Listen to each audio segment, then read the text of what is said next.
I've got some troubling news about England's royal family. The royal portrait was supposed to project unity, continuity, and calm. Instead, one necklace shattered the illusion before the photographer could take a single frame. Catherine entered the stateroom, saw Camilla wearing Princess Diana's unmistakable sapphire-and-diamond set, and stopped. There was no public argument and no rehearsed smile. The Princess of Wales quietly refused her place, turned toward the door, and walked out. Before we go deeper into what this really means for the royal family, make sure to subscribe so you don't miss a single update. William entered beside Catherine, expecting a display of family strength. The sitting inside Windsor Castle had been planned for weeks, with clothes, positions, and jewels approved to present the monarchy's senior figures as a stable core. The Princess of Wales, a title given to the wife of the heir to the throne, was meant to stand beside the future king, while Charles and Camilla occupied the center. Yet the instant Catherine recognized those blue stones, every arrangement lost its meaning. Catherine knew the set was more than royal property. Diana's sapphires carried the memory of William's mother, the pain surrounding her life, and the inheritance woven into her marriage and public duty. They echoed the sapphire engagement ring on her hand. She never treated that connection as a prize. She carried it carefully, knowing each appearance could reopen grief for the man beside her. William followed her gaze and watched composure leave her face. Camilla showed no confusion. The Queen touched the central stone, but did not remove the necklace, and that gesture struck Catherine as confirmation that its message had been understood before she arrived. Charles glanced between them, sensing the silence was becoming more dangerous than an argument. "I cannot be part of this portrait," Catherine said. She stepped away from her chair and left without waiting for permission. William remained long enough to see the photographer lower his camera. Then the prince followed his wife, refusing to let her carry the humiliation alone. Charles ordered the doors closed. The king demanded the confidential sitting plan, meaning the private document listing every approved detail for the portrait, and found Camilla's jewelry recorded as a pearl necklace. Someone had changed the selection after approval. She stayed silent, while the monarch stared at the page as though one altered line had exposed a deeper betrayal. William stopped at the doorway and turned back. His anger no longer needed volume. "Who authorized the change?" he asked. No one answered. Yet Charles understood that Catherine's departure had stopped more than a photograph, because uncovering why the sapphires appeared would force everyone present to confess what they believed Diana's legacy was worth. To the palace, the sapphires belonged to a royal collection governed by inventories and permissions. To Catherine, they carried the memory of a woman whose absence had shaped her husband's entire life. To Camilla, they offered something more dangerous: visible acceptance within a history that had never fully embraced her. And between those two meanings stood Charles and William, trapped between protecting the present and honoring the dead. Catherine carried Diana's sapphire engagement ring as a responsibility, never a trophy. The royal collection, the historic jewels controlled and preserved for official family use, might reduce inheritance to catalog numbers, but she could not. As Princess of Wales, the wife of the heir to the throne, she understood that every inherited piece connected her public future to a woman whose suffering still shaped William's private world. William found Catherine standing in the corridor with one hand closed around the ring. She told him the pain had not come simply from seeing Camilla in the necklace. It came from being expected to stand beside the Queen, while a permanent portrait transformed Diana's sapphires into a symbol of another woman's authority. William fought to contain his anger. The jewels brought back every moment when his mother had felt diminished by the institution she served, and Catherine's expression made that old helplessness feel immediate again. He promised his wife that no palace explanation would portray her departure as jealousy, weakness, or disobedience. She had drawn a boundary, and the future king would defend it. Camilla remained inside the portrait room, carrying an insecurity rank had never erased. Becoming queen had given her precedence, ceremony, and access.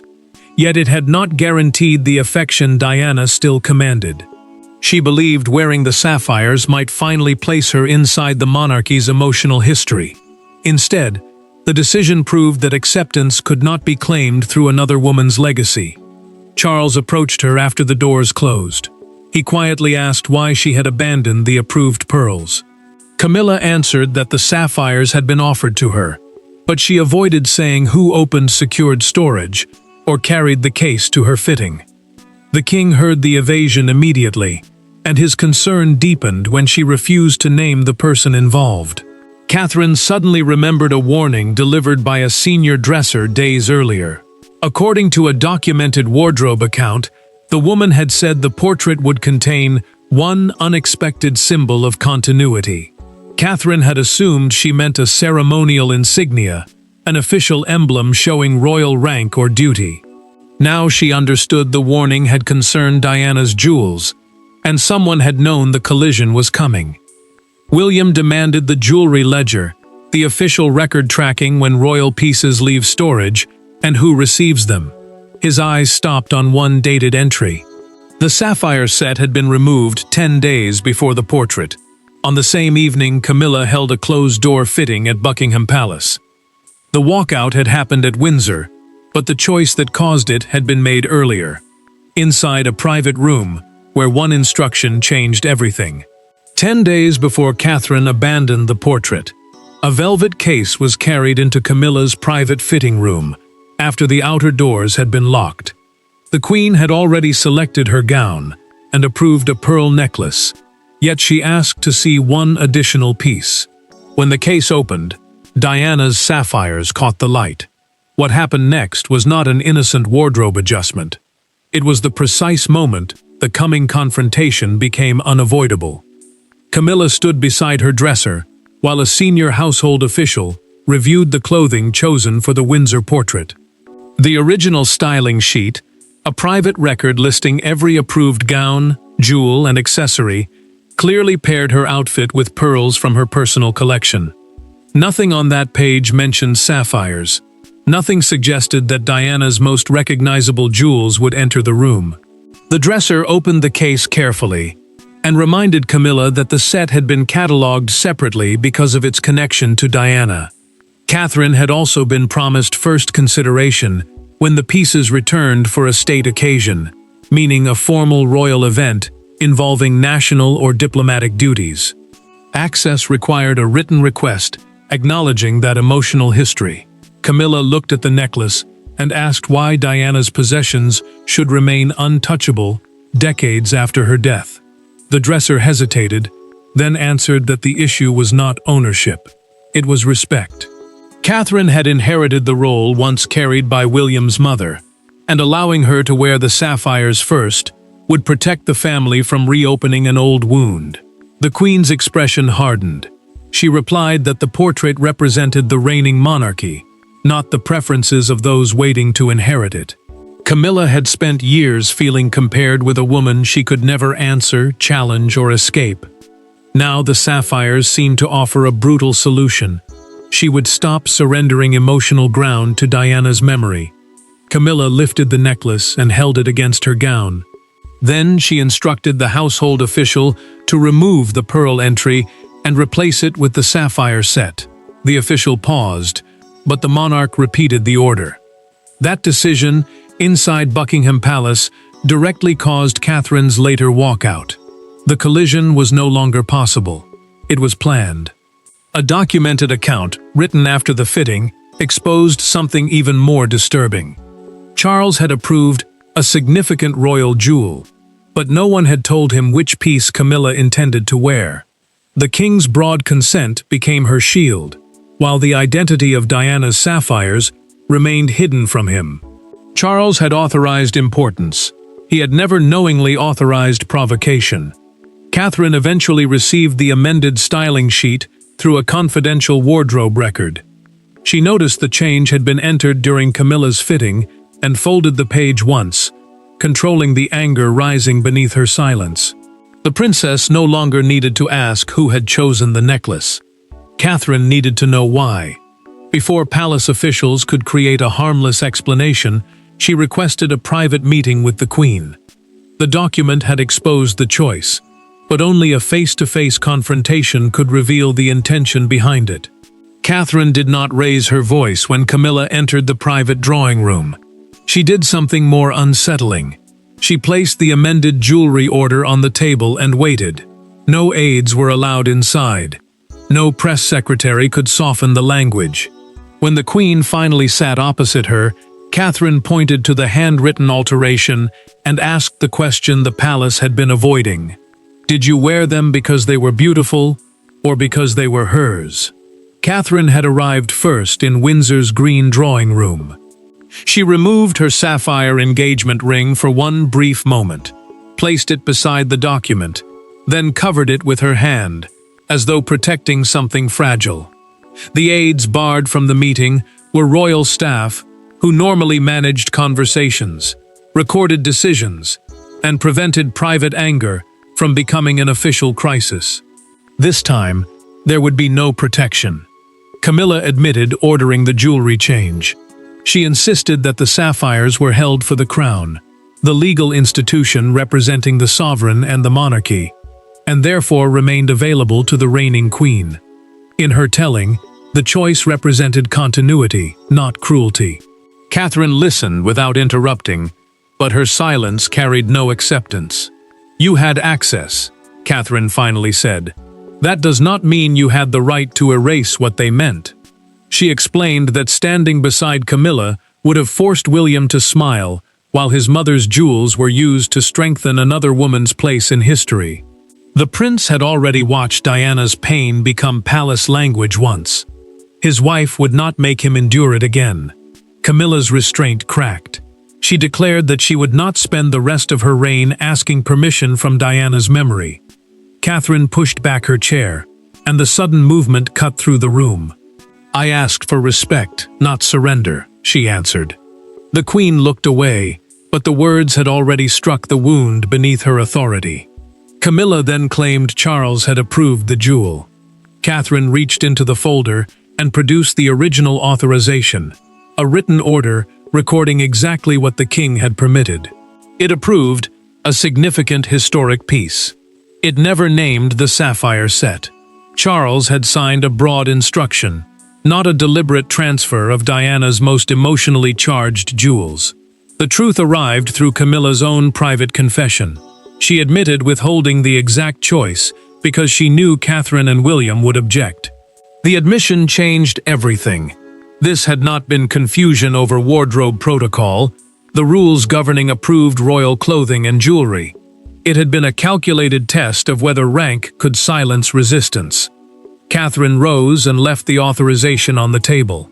She told Camilla that royal authority could not mean concealing the truth until opposition became impossible. Charles would now have to choose between defending his wife's decision and correcting the way his consent had been used. The confrontation had destroyed every excuse. Now the dispute moved toward the one man whose signature had become both shield and weapon. Charles had spent years trying to reconcile two histories that refused to occupy the same room peacefully. Now those histories lay before him in black ink, the broad authorization bearing his signature, and the later amendment naming Diana's sapphires. The king read both pages in silence. Camilla expected him to defend the power of the crown. William expected him to defend the memory of his mother. Charles knew that either choice would expose an old wound. Charles remained alone after the confrontation ended.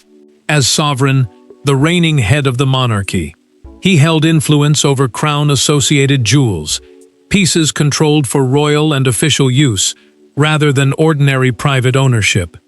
Yet the palace also followed curatorial protocols, meaning preservation rules and historical safeguards, designed to stop family tensions from becoming public crises. Authority existed, but so did responsibility. William submitted a formal restriction, protecting every piece strongly linked to Diana from reassignment without consultation. The request would require palace officials to speak with her sons before approving future use. Camilla rejected that proposal in a written response, arguing that the emotional wishes of the heir could not overrule the authority of the reigning monarch. Charles returned to the documented fitting room account.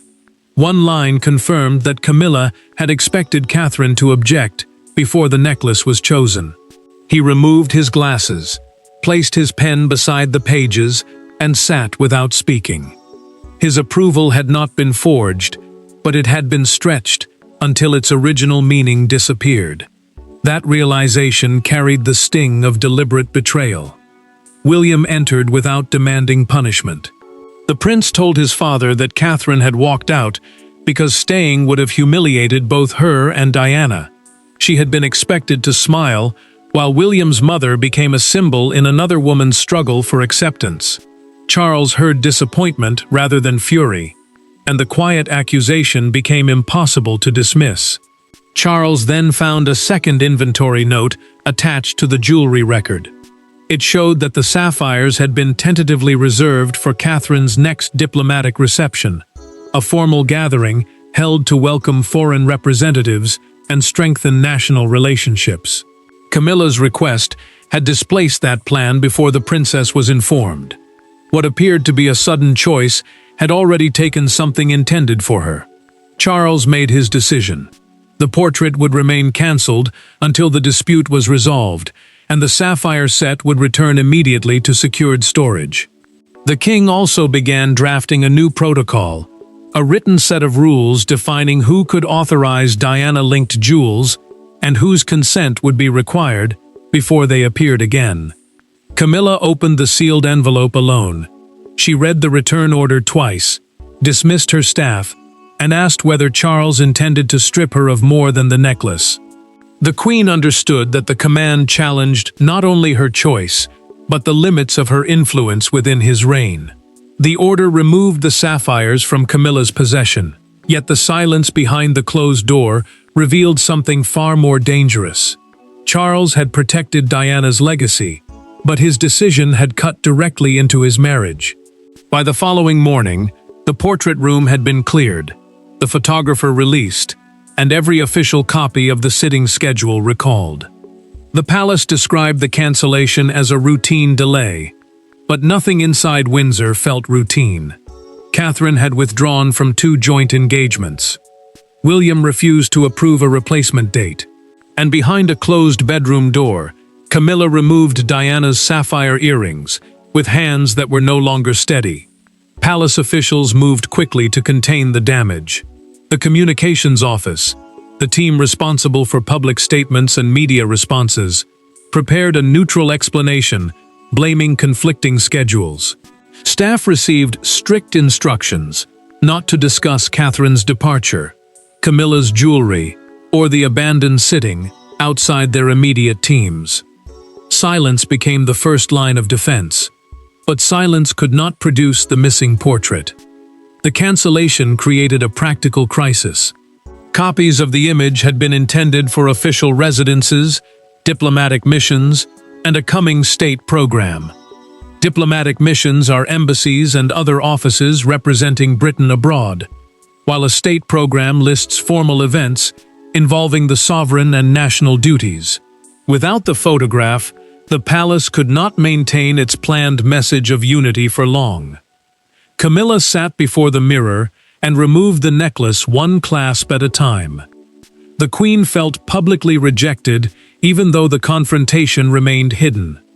Charles's return order convinced her that Diana's memory still possessed greater emotional power than her crown. She had gained the highest rank beside the king, yet one dead woman's jewels could still expose how fragile that acceptance felt. Catherine remained at Adelaide Cottage, replaying the instant she had turned away. She felt no triumph. The princess feared her stand would be reduced to rivalry between 2 women when she had acted to protect William from a deliberate wound. Her sadness deepened because dignity had required her to create the very public fracture she had always tried to prevent. William called Charles with a firm condition. The prince would not attend another senior royal portrait unless Catherine received a direct acknowledgement that the sapphire choice had been improper.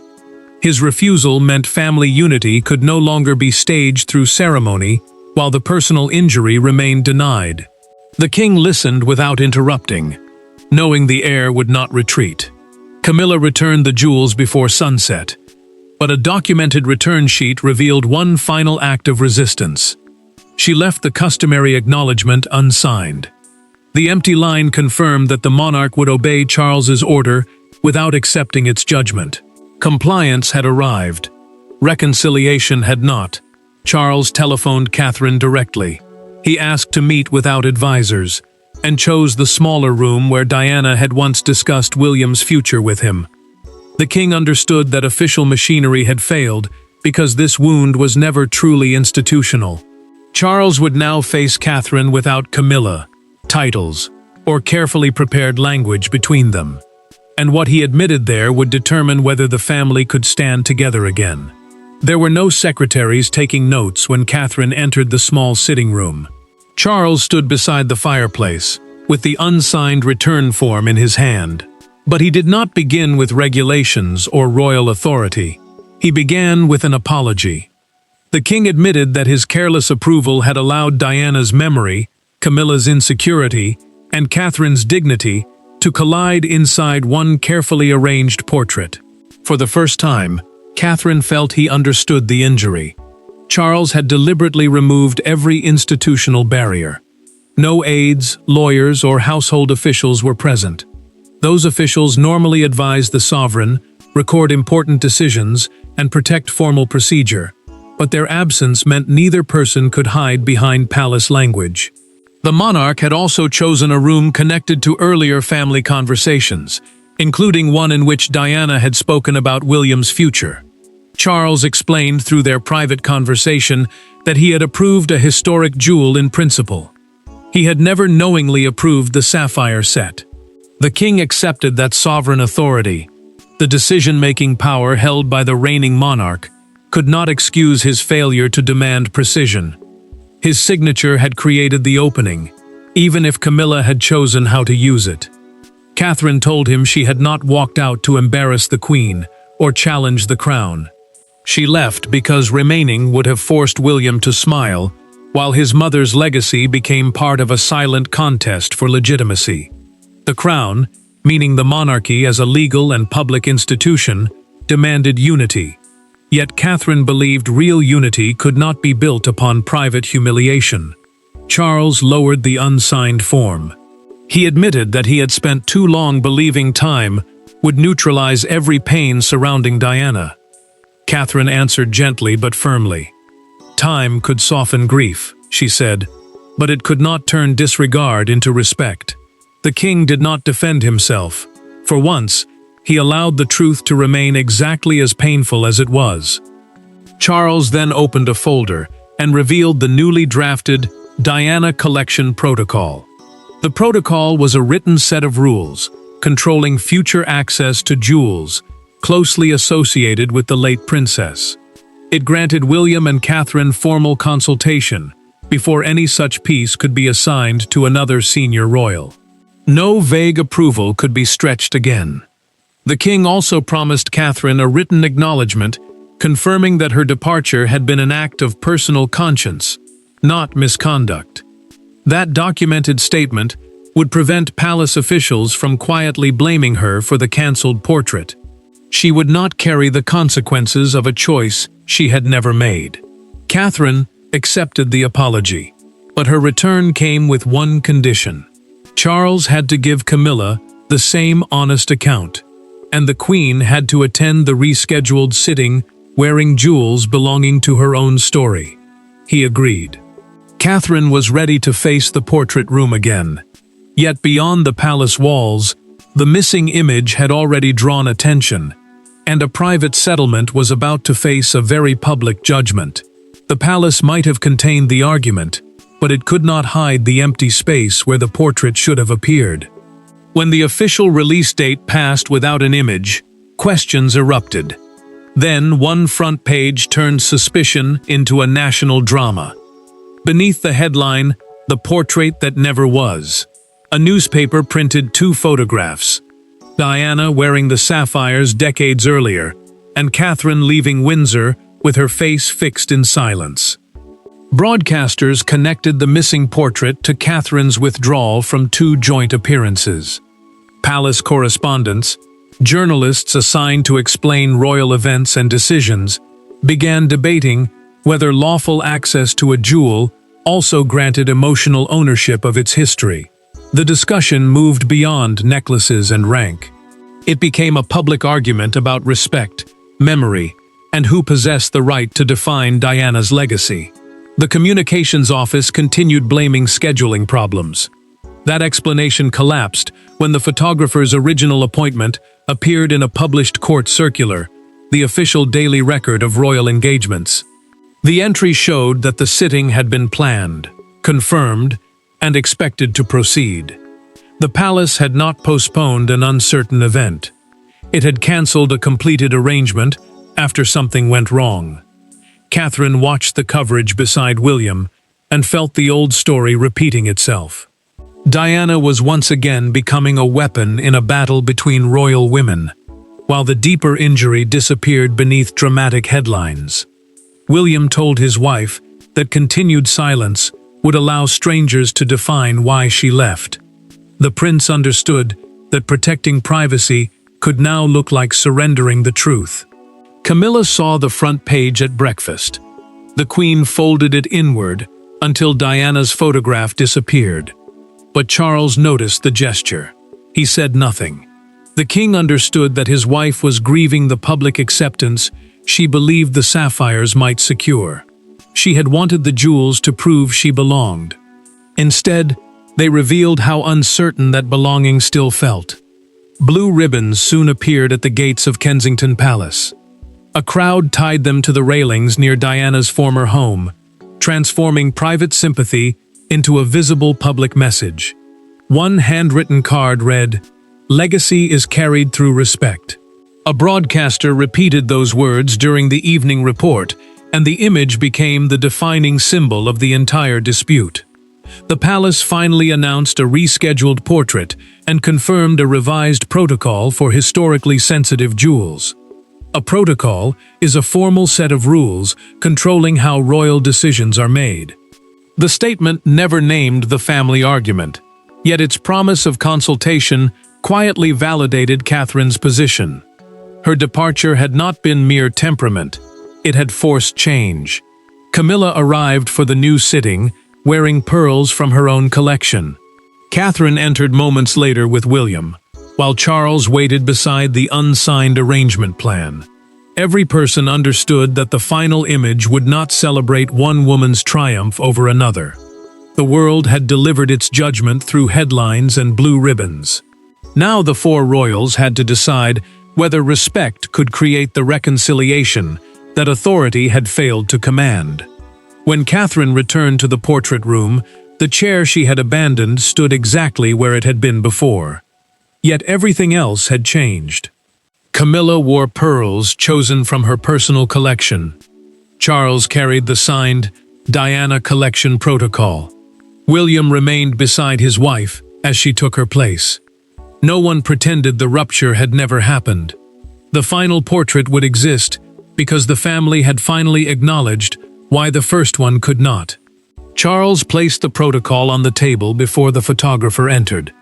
The document, a formal set of rules controlling access to jewels closely associated with Diana, confirmed that the sapphire set would remain secured until William and Catherine had been consulted about its future use. The king's signature ended the ambiguity that had allowed one vague authorization to become a source of humiliation. Camilla understood that the new rules did not diminish her rank. They recognized that royal objects could carry histories too painful for authority alone to erase. The queen remained Charles's wife and the reigning consort, meaning the sovereign's spouse. But the position could not give her ownership over every emotional symbol within the family. Camilla asked Catherine for a private conversation before the sitting began. With no aides present, she admitted that wearing the sapphires had been an attempt to feel accepted, not a deliberate wish to hurt William. The confession did not erase her calculated secrecy. and Catherine refused to pretend otherwise. Yet she listened because reconciliation demanded truth, not another performance. Catherine answered that legitimacy could not be borrowed from another woman's jewels. It had to be earned through conduct, restraint, and respect. Camilla slowly removed her hand from the pearls at her throat. The queen acknowledged that Diana's memory was not an opponent to defeat, and belonging could never be taken from a velvet case. Charles then spoke to William.